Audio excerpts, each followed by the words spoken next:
National Weather Service in Lake Charles has issued a tornado warning for northeastern Jasper County in southeastern Texas until 12:45 p.m. Central Daylight Time.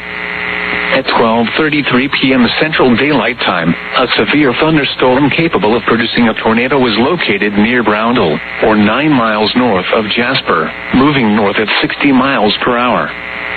Hazard: tornado. Source: radar indicated rotation.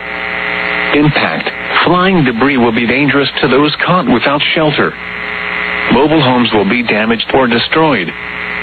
Damage to roofs, windows, and vehicles will occur.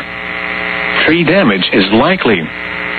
This dangerous storm will be near Brownell around 12:40 p.m. Central Daylight Time.